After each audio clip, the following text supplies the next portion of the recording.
Hello, gentle marketers. Welcome back to the Gentle Business Revolution podcast, season 8. I'm Sarah Sinacroce, still here.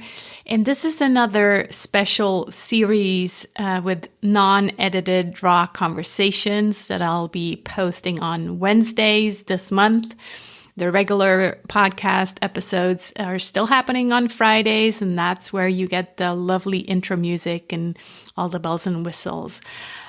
This time, we're going to take a deep dive into the chakra system, our inner energy centers.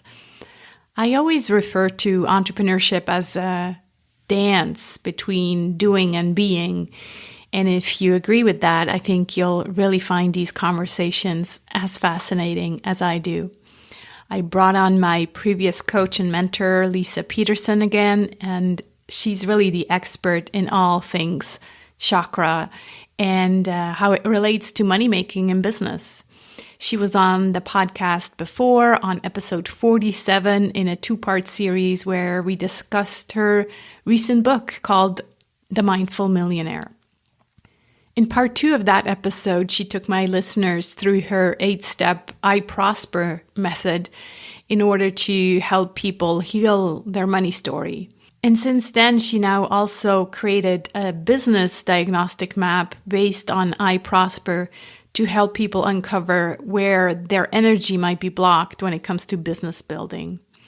All of Lisa's work is based on the 7 chakras, and since gentle marketing is based on 7 Ps, I thought it'd be interesting to discuss how the world of marketing, business, and money making connects with this inner world, the world of the internal energy centers that we call chakras. So in these 7 episodes, we'll look at parallels between Lisa's model and my model and just have a conversation and share ideas of what comes up for us. I'll share also some personal experiences of doing this work and now integrating it into my, gentle marketing model. So we'll use the chakras as our basis, and that's kind of how we go through these conversations. I created a page on my site at sarahsinacroce.com/Lisa. That spells Leisa. And I posted the previous episodes that Lisa was on, and also we'll be posting today's and then the following episodes in this special series. So do bookmark that page because I think it'll be really interesting to listen through all the episodes to go through all the chakras, so all the way from root to crown. So today we're going to be starting with the root. So with no further introduction, let's hear it from Lisa Peterson. Hi, Lisa. So good to have you back to talk to us about the chakras. I'm so excited. Thank you so much. I'm so excited for this conversation as well. Yeah. So what we already had you several times on this podcast. The last time is when you talked about your book, The Mindful Millionaire. And for people, if you haven't heard that, that was episode 47. So definitely go back and listen to that. But today, what I wanted to do is it's a collaboration, one of those new marketing things that we enjoy doing, right? Partnerships and collaboration. And what I thought would be fun to do, because it's funny, but this number 7 shows up in so many different models and paradigms. And so I have the 7 Ps of marketing. And of course, there's 7 chakras, and you use the 7 chakras in your new model. And so I thought it would be fun to kind of see where there's parallels between the world of chakras and the world of business and gentle marketing. And so that's what we're here to do, just kind of have a conversation around those topics. So are you up for that? It sounds awesome. That's great. All right. So I think we should probably start with the root chakra because that's the that's usually where you start. It's with the one that's closest to the earth. And actually, maybe before that, just for people who didn't listen to the episode 47, maybe very quickly, you can just kind of give a summary of what the chakras are and what we use them for. Yeah, that's a great question. And maybe even just in the context of what I'll be sharing, which is the chakras go way back, thousands and thousands of years. They are, in my opinion, like an ancient form of psychology, and they chronicle the maturation cycle of someone from birth to about age 25. So the development of, our consciousness, our awareness, who we become as a human being. Right. So each of them represent different stages in that process. And you'll hear that reflected in what we're going to be discussing. But also, I think it's really important to note that I take the chakras and I smash it up against a model, a framework that I talk about money with, and I also talk about scarcity and prosperity. And so everyone will hear the themes coming through and what we're talking about.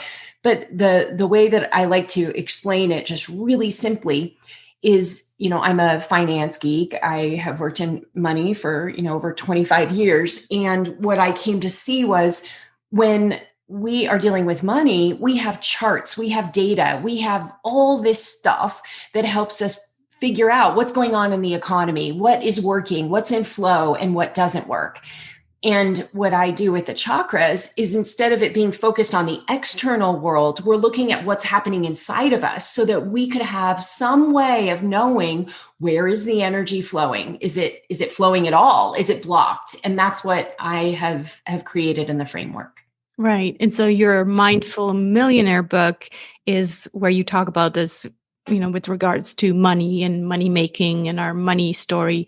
And now we're still going to be talking about money, because that's part of running a business, but we're actually looking at it more from that business perspective. And I will also post, you have a great visual that kind of explains those, the impacts on business or on us as entrepreneurs from the perspective of the different chakras. So that's what we're looking at in these conversations, right? Exactly. Because then we take it one more layer deeper for those of us who own businesses. And we look at, how do the chakras and the flow of business and sales and money, how does that work according to the framework? Exactly. Yeah. Great. All right. So let's start with the root chakra. Maybe you can say where it's located, and kind of like, if we think about business and marketing, what comes up, what kind of themes are stored there? Perfect. So the root chakra is around security, safety, knowing that you've got a strong foundation for your business. And if you don't have that, obviously you're going to struggle in business. And so what I have seen is that many times people come up with the idea, hey, I want to be in business, but they don't understand the importance of having this really strong foundation. And for that reason, they don't get serious, they don't take action, and they don't focus on the number one thing in business, which is a consistent flow of cash coming into your business. Like, if you don't have that, you really don't have a business. Mm-hmm. So it's this idea of security, being grounded, and the consistency also, right? Uh-huh. Mm-hmm. Yeah, structures, boundaries, being able to really understand what it is you're doing. Right. Do you have an example of a client story that comes to mind that you would like to share?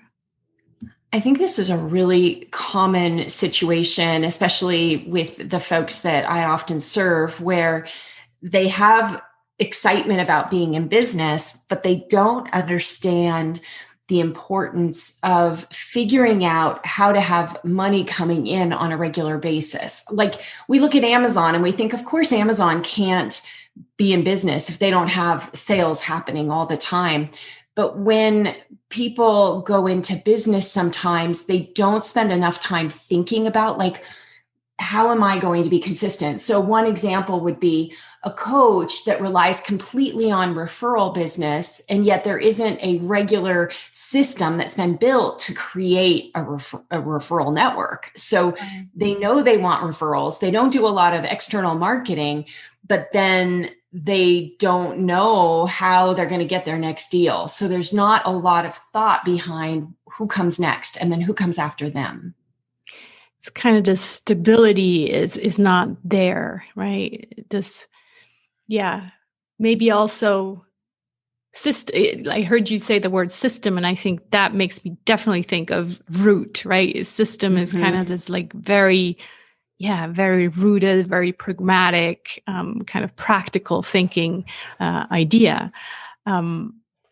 So let's say we are blocked in the root chakra. So we kind of don't think that way. How does this blockage happen? How does this imbalance happen? Because again, you said it's this tool that is, it goes way deeper. And so where could this have happened that we are blocked in the root chakra? So I think it's interesting because both you and I have a lot of root chakra energy. So I want to just make that clear. And even the people that are listening to this that we invite in are going to be more likely to be drawn to root chakra energy. But we're going to go outside of that for a second. And there's still going to be some people who can get this message, but some people are very, what I will call upper chakra oriented. They're like all about, I want great passion in my work.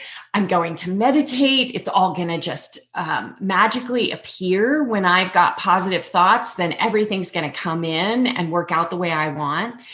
And that is where this shows up, is that there's, first of all, a tendency to be more of a dreamer than the person taking action. Okay, that's one area. So if somebody's like, yeah, that kind of is me. That is the way I like to roll.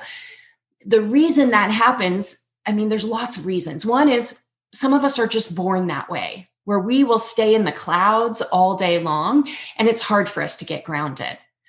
Another reason it can happen is that we have had trauma that makes us scared of systems, makes us scared of stability, makes us scared of being grounded. Because when we're in our bodies, which is basically the embodiment of grounding, we might not feel like we're in control of our bodies.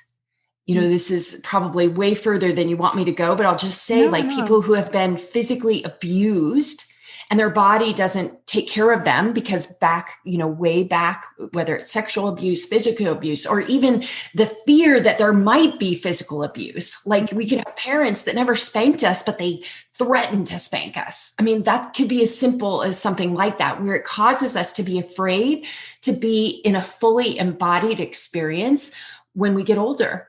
And then it shows up when we're like, system, structure, that's horrible. I don't want to do that. That feels icky to me. The reason may be is because you have trouble being embodied in all of your actions. Yeah, that makes a lot of sense. Also, when you and I work together, I always told you, I don't think I have a problem with this root chakra. That's not where my problem is. And I think it also comes, from my upbringing where, there was a lot of security, not financial security, but kind of like you're safe and you can do anything in this world that you put your mind and, will to. And so that gives us a lot of grounding to someone growing up, right? So if you don't have that, I can totally see how, you would kind of find refuge in the upper chakras for sure. Yeah. And just even the awareness of the fact that there's resistance inside of you to do what we're talking about being really grounded with your business practices. Right. The minute you become aware of it, you're no longer making it wrong. You're no longer pushing it away. You're being open to the idea that, gosh, maybe what Sarah and Lisa are talking about is I need to implement more structure and better foundations and systems to bring, people to my business so that I can have a strong, steady business. Yeah. Yeah. what also comes up for me in this area, and kind of if I look at the 7 P's of gentle marketing, this to me falls under the P of personal power. And so a topic that we discuss there also is confidence.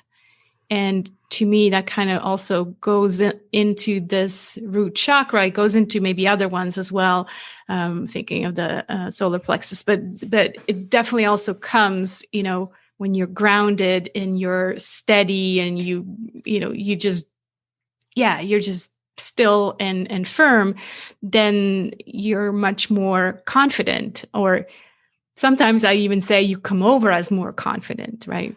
So would you agree that that's also kind of based there in the root chakra? Definitely. And notice too, the root and the solar plexus and the throat are the 3 more masculine oriented chakras. Mm-hmm. And so things like power have typically been thought to be more of a yang energy. Right. And if we have resistance to the masculine inside of ourselves, we can also struggle with these as well. So when you bring up power, it's true. There is a lot of connection to the root. Right. Yeah. And then what you said right now is this yang energy and this doing, right? It definitely feels like one of the doing chakras. I talk about this dance of between the being and the doing, and the root is definitely like, I'm going to get shit done kind of chakra.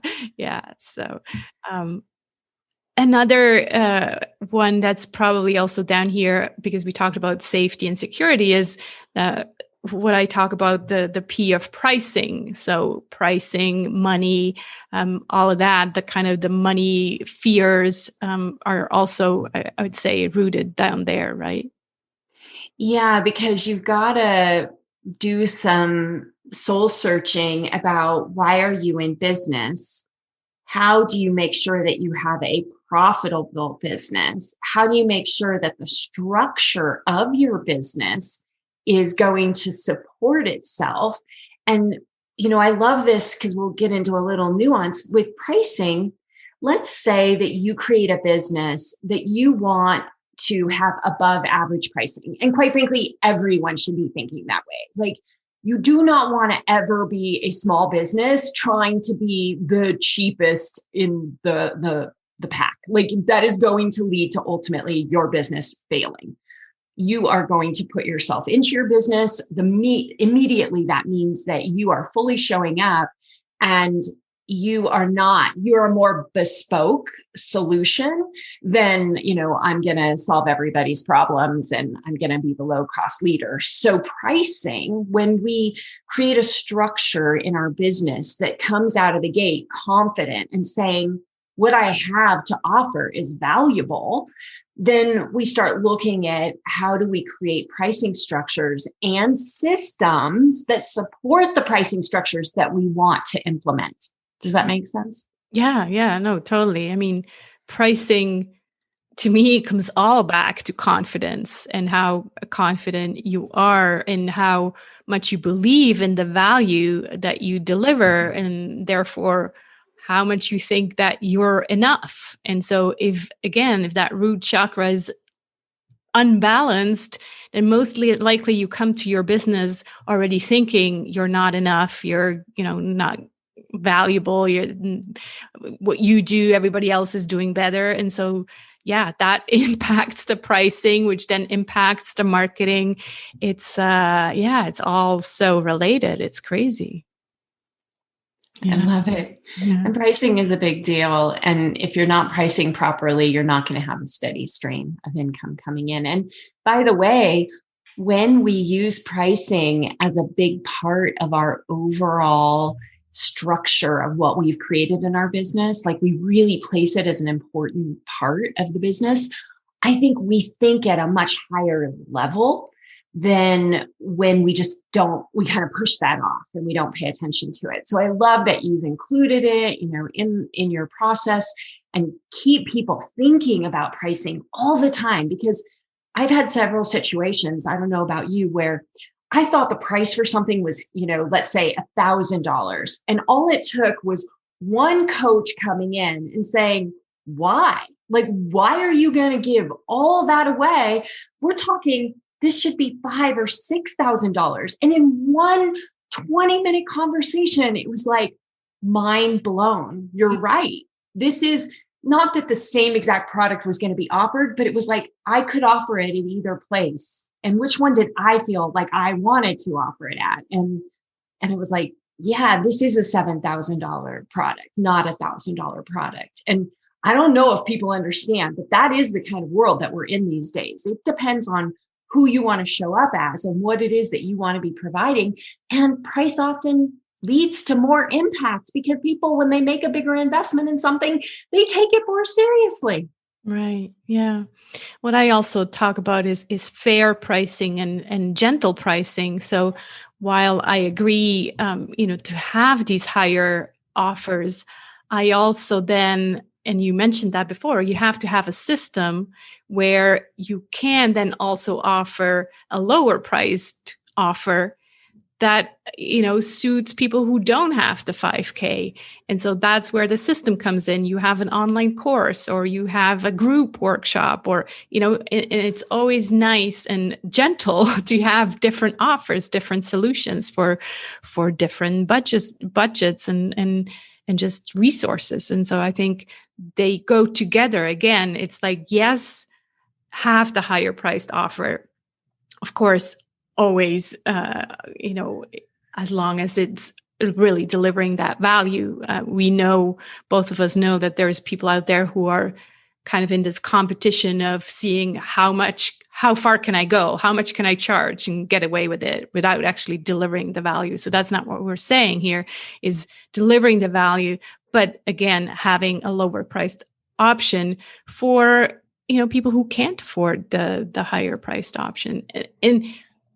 And that's why it comes back to confidence. We need to have the confidence to put those things out there, right? Yeah, and I love it. I mean, you were the first person who really made me think more about how we could have something that requires a lot of our time and a lot of personalized coaching involved. And then you could take that exact same product and make it a DIY. So someone can take all of the information that has been recorded and prepared for someone, and they can go it on their own. They don't want to, or they can't afford to pay for that high touch with our time involved. So here's another way where if you feel like you can run with it and you feel like the education material that's provided is strong enough, then they can run with it and pay a lower cost. I love that. Yeah. What would you then say if someone, your client comes to you and has this issue with the root chakra? Where would you start in terms of like tips and things to work on? The first thing, as you know, that I always focus on is around mindfulness. And the way I like to think about it is we have a lot of crap built up inside of us that is causing us to do what we're doing today. And just because they have this conversation or they listen to our conversation today doesn't mean that you're going to go make huge changes in your life as a result. We planted a seed. It's a good idea. You're like, I want to do more of this. But to get into the root chakra, there's a really good chance that you are going to need to clear some stuff out before you begin doing what we're talking about, because this is going to take some work. This is going to take some application. This is going to take some time. And so I like people to start with mindfulness, because you got to figure out, why are you not embodied in your business right now? You've got to figure that out first. You've got to clear the slate. You've got to get in there and understand. And if that's, working with a coach or doing something to shake things up, that might be necessary. I've created mindfulness tools to help people kind of clear the slate. But when I'm just off of an 8-day retreat, and I want to be clear, I practice what I preach. An 8-day retreat for me is about the garbage can is completely full of crap. And if I don't step away from my life and my business and do some deep soul searching and clear the cobwebs out and let go of whatever stuff I'm holding on to, beliefs, feelings, yada, yada, yada, then I won't be able to engage in this practice of my business from a clean slate. And I think we have to do this for ourselves. Even, for me, this year has been really busy with the book launch, but like at a minimum, I try to block out the last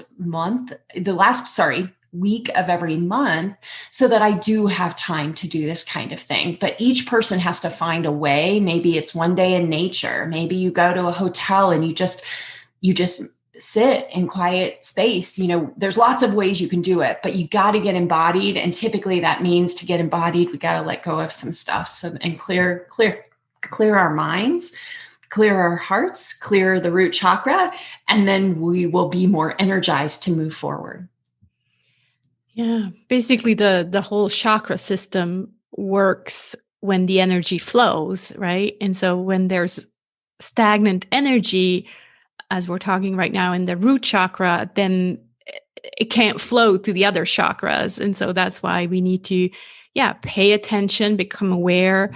And as you said, that means maybe silent time. That also for me, really, it means yoga. I think that's where, for me, I find embodiment. That's really a good way to get in touch with your body. You have these great meditations also. We'll link to your website, wealthclinic.com. I think it's somewhere there in the upper menu, right? They can find the meditations. I'll make sure to link to it also in the show notes. But that's where it starts. And you're right. It's not just one of these things where you do one session and that's it. The root chakra is cleared, right? It takes some inner work, as we all know. I would say, just to kind of be maybe a bit counterintuitive, I wouldn't say this is like this thing that's going to take you, years and years to clear. I think once you know which ones of the chakras is imbalanced, and you really apply yourself to, just be mindful and pay attention to them and work on that, it can happen quite fast, in fact. So, and then just obviously keep staying in that practice of making the chakras flow. Yeah, it's great. I love that you mentioned yoga. I think breath work, stomping your feet is another quick way to get into your body and kind of clear stuff out. Kundalini yoga in particular does a lot of breath work practice, and you're kind of releasing the air. There are so many cool ways. And one thing that you mentioned, if they go to wealthclinic.com/gift, there is a collection of the chakra meditation and other things that can get you started on this journey too. That's great. Yeah. And I'll just mention my gentle confidence course as well. Again, that's at sarahsonandcroce.com/gentle confidence, to just kind of boost your confidence with some gentle and kind reflections. It's so beautiful. Yeah. This has been wonderful. I can't wait for our second conversation around the sacral chakra. So make sure to tune back in next week, and we'll be here for you again. Thanks so much, Lisa. Thank you. Thanks, everyone.